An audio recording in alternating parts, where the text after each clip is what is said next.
Hey everybody. Sorry I'm a little late. We had Swan is responding to some of what we're doing on a different channel, the Swan Song thing. But I wanted to catch up on some UFO videos. It is the month of October. Halloween is coming up. So UFO stuff will be in the news. Please pray. I'm going to be starting research for doing a video with Ghostbusters. I want to get it done prior to the November 19th. So I have about a month, but I have to read the book from Dan Aykroyd's father. So I wanted to do that. Let's get into everything. Um, let's share my screen. Let's see which one. Neil deGrasse Tyson. We're doing 3 videos. This might be out of order with the CIA agent he did. Okay. Let's go full screen. Okay, let's What find did you think about when they attached in the COVID relief bill 180 days for the CIA to release all the information they have about UFOs? Did you see that? That's one of the things I love about this.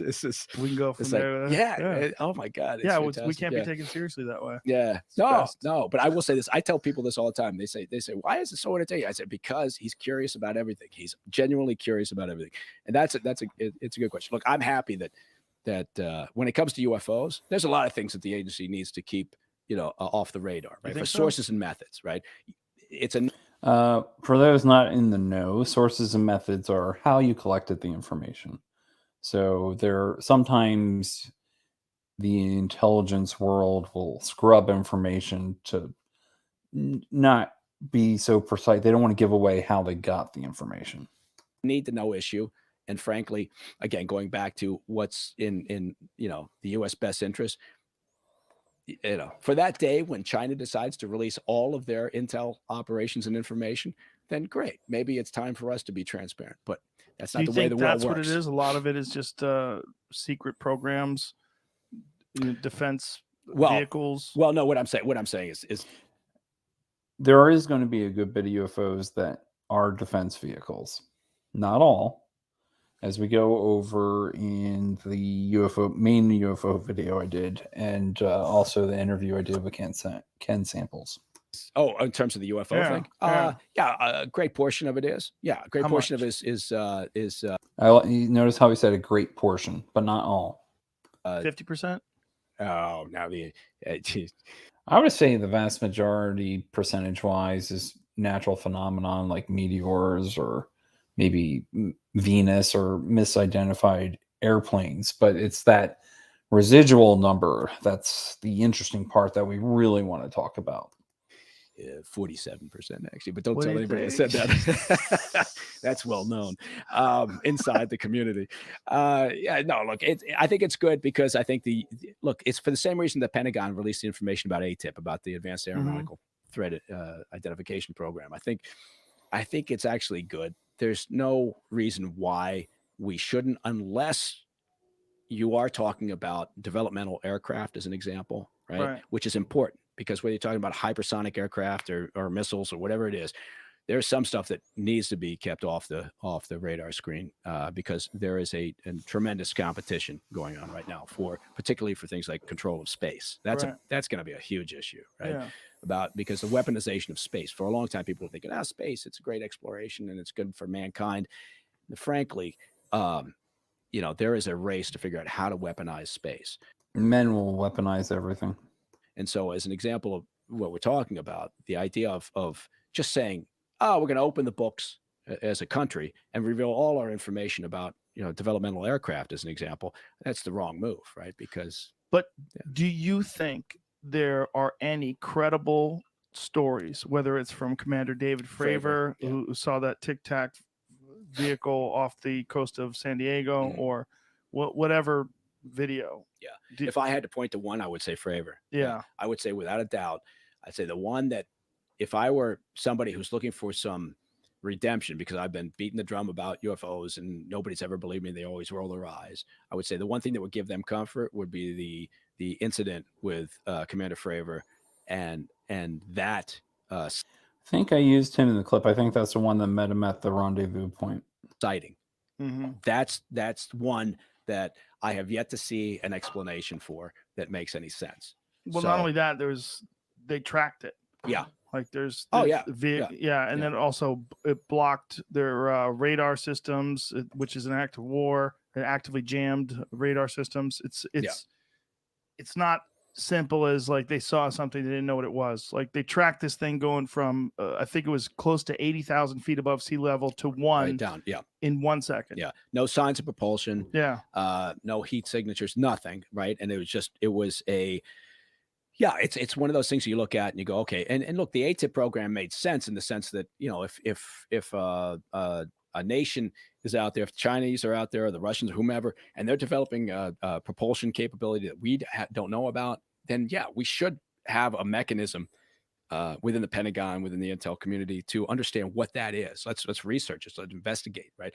And so oftentimes, you know, they come to a logical conclusion. The Fravor incident, I have yet to see any information that explains it, right? So that to me, and also, as you pointed out, the way that it was tracked, the verification of it from very credible, individuals, that to me is like the prime example. And they have video footage of this thing too. Yes, and then yeah. on top of Yeah, that, they have gun camera footage. It's incredible. What this is good to show, and this might come up later, is that you can't just dismiss all UFO stuff to, well, I don't know. It's probably some natural phenomenon. I'm a scientist. I'll figure it out later. Yeah, and the Nimitz saying that these things are fairly common, that they're seeing them every couple of weeks. Yeah. They were seeing them, and you know, when Fravor's like, "Hey guys, what the fuck is this?" and they're like, "Yeah, you see it? Yeah, we've been seeing these things." And there's no upside for somebody like that, a very well respected, you know, aviator with great experience. There's no upside for these guys to come forward, right? In fact, there's pressure to not, because it's not necessarily good. Good point. For your career, right? To come in and say, "I think I saw a UFO," right? What do you think is going on? I don't know. We've talked about that before. I'm not, you know. I'm trying to get the right answer out of you. I keep asking until you forget what you said before. Yeah, I know, right? You forgot about the damn bet. I shouldn't have opened my mouth. I know. People will go back to that though. They would have called me out. If Trump comes back and runs, they would have said, "Oh, you owe him $1,000." Can't wait to get that fucking screaming eagle in here that I'm gonna buy.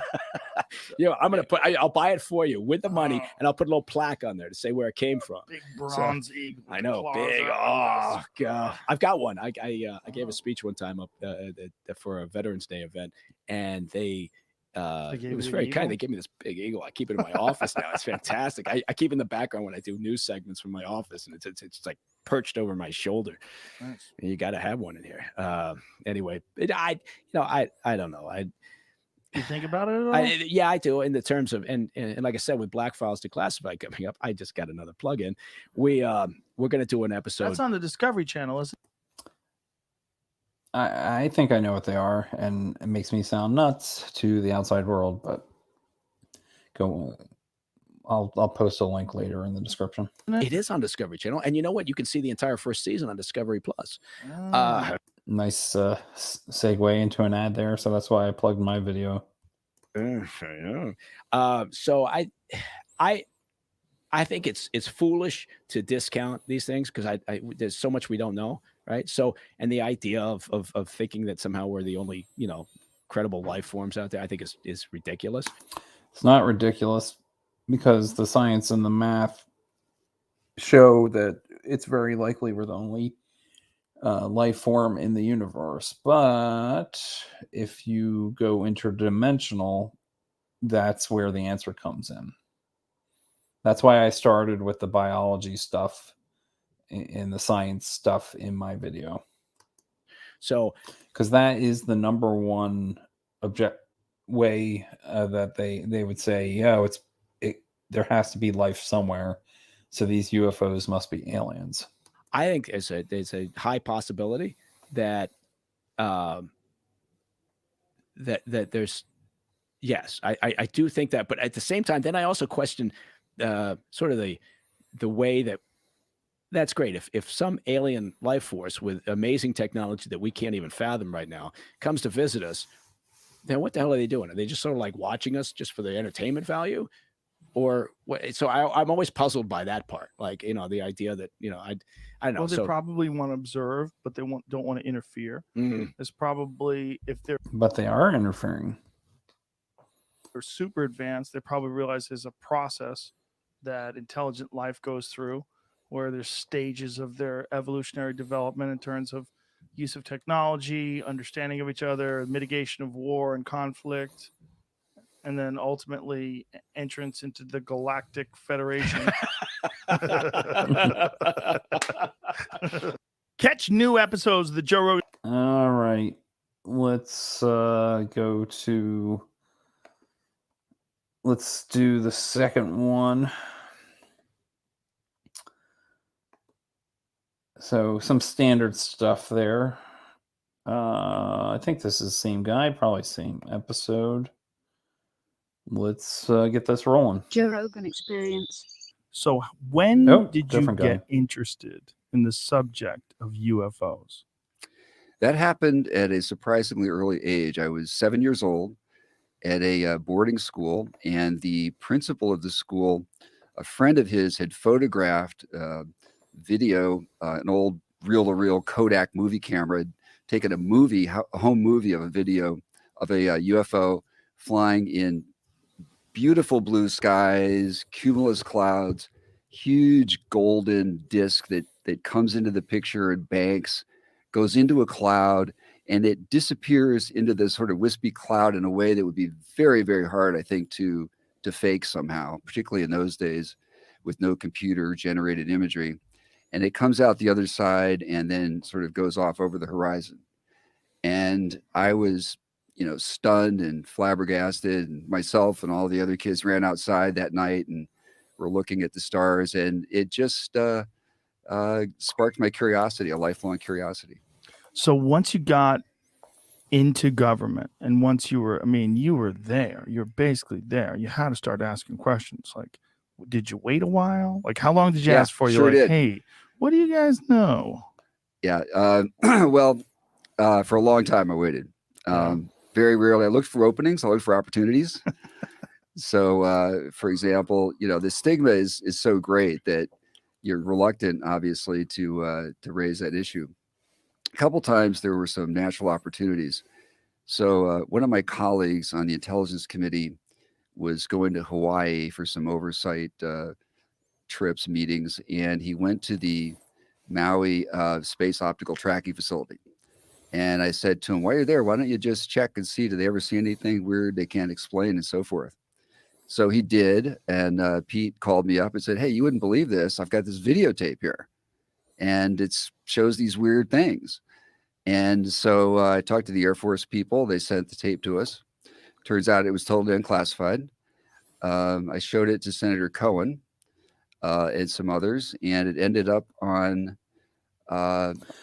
I really don't have anything to say. I'm just watching this for the first time. So it's just interesting.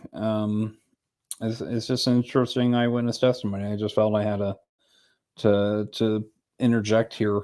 So I'm just going to let it play and see if I have any thoughts. I'll pause when I actually have a thought in my head. On national TV, actually, but didn't generate any further response. Everybody just kind of threw their hands up in the air and said, well, that's interesting, but we don't know what to do with it. It was Ted Koppel's Nightline show that this tape was played on. It showed sort of 5 objects moving parallel to the ground, possibly in formation. They're in the atmosphere because they're burning, they're interacting with something. There's plasma coming off them, which wouldn't presumably be happening in space, but they seem to be too slow to be meteorites. So it was mystifying and difficult to explain. Never did get an answer. Occasionally something like that would happen. By and large, the issue almost never arose. The issue is a weird issue, because if you bring it up in the wrong company or at the wrong time, you could be dismissed as a loon. Did you feel that when you were there, like as a person who had a budding interest in unidentified flying objects and what have you. Did you feel like this is a politically risky thing to discuss, especially to discuss like in serious terms? Like, do you believe in these things? Like, what are they? What do we know? Was that an issue? Absolutely. I concealed my interest in the topic for years. It's kind of weird how shoes kind of on the other foot now. People have to kind of explain why they don't believe in UFOs. And very carefully, and confided to a few trustworthy friends. Had a few heart-to-heart talks with a couple individuals when I found a fellow traveler who was interested in this topic, but by and large, absolutely wanted to conceal that and not reveal that. Did you know Clinton? No, I did No? not. He would be the guy that I would go to. I feel Well, like, he would probably there's a tell you. request that came to me once that I think was from President Clinton, and it was one of the astronauts claimed to have seen a UFO out at Edwards Air Force Base, and it was videotaped, he said.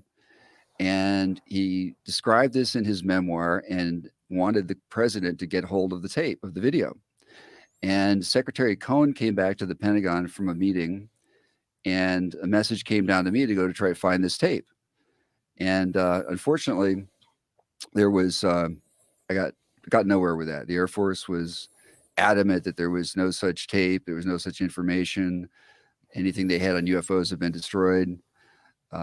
So I had one of these situations that's very common in this area, which is you have just two apparently credible sources, but utterly conflicting, irreconcilable information, which seems to happen often in this field. Now, being as you were in government. That's interesting. I have to think about that a little bit. I'm going to rewind. Sorry and about this. very close to. I'm on. Oh, wrong button. President Clinton, and it was one of the astronauts claimed Sorry for making you to go through have this again. seen a UFO out at Edwards Air Force Base, and it was videotaped, he said. And he described this in his memoir and wanted the president to get hold of the tape of the video. And Secretary Cohen came back to the Pentagon from a meeting, and a message came down to me to go to try to find this tape. And unfortunately, there was I got nowhere with that. The Air Force was adamant that there was no such tape, there was no such information. Anything they had on UFOs have been destroyed. So I had one of these situations. Did it get destroyed, or is it one of these kind of like trickster sort of high strangeness thing where things just don't record well? That's very common, by the way. Very common in this area, which is you have just two apparently credible sources, but they might not be conflicting. It's things like you can never get a clear picture and that sort of thing. And I think it's because you're dealing with almost trickster sort of entities. That's what my belief is. Utterly conflicting, irreconcilable information, which seems to happen often in this field. Now, being as you were in government and very close to literally the machine that runs the world, what's the general perception when people are discussing these things? He asks good questions. He asks phenomenally good questions. He's very good at what he does. In Washington, what's the general perception of what's going on with these things?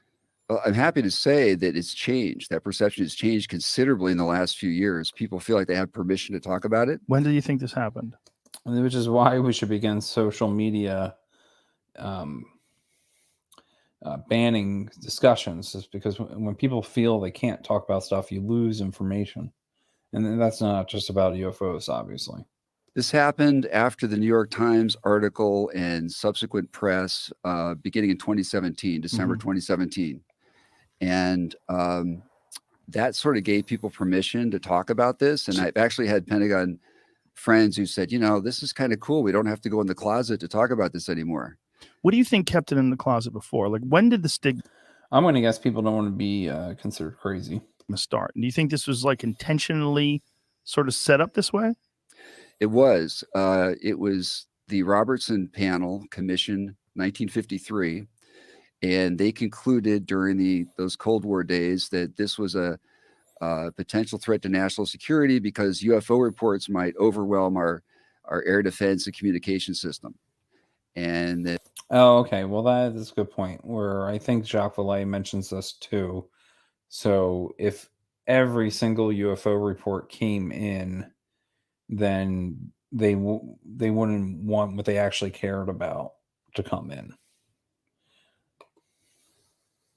that the Soviets might spook the public and somehow manipulate this issue.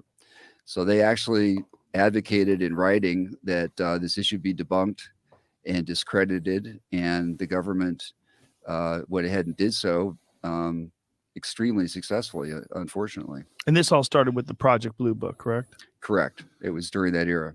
So what was the gentleman's name that was running Project Blue Book again? Well, there were different people. The through guy who time. went on the astronomer, Alan Hynek. Hynek. Yeah. And Hynek went on to become a believer. So he started debunking and was told, essentially, the way he reported it was that he was told to kind of debunk every single case. Everything he could find, whether it was swamp gas or, ball lightning, find some way to explain this I actually saw ball lightning as a kid. way. But then once he left Project Blue Book, he started openly discussing these cases, and he started discussing his own belief. That's correct. And he felt badly burned as well, because he was trying to carry out his mandate that the Air Force had given him. And as you may recall, in one instance, he went to Michigan and famously declared that the people of Michigan were misconstruing swamp gas for flying objects. Yeah. And so Gerald Ford, who was representing that district, got incensed, as did the local population, and Congress took a fleeting interest in the topic. And Dr. Hynek was very embarrassed, and understandably so. It was really quite insulting to these people who had had very clear sightings of these objects. So he did eventually change his view publicly and was very critical of Project Blue Book. Catch new episodes of the Joe Rogan Experience for free. Alrighty. Only on Spotify. Okay, last video, we're going to Neil deGrasse Tyson. I know Jeff's having a live stream that's going to be under 2 hours. What am I going to do? Let's hold on, ladies and gentlemen. Let me share the right tab.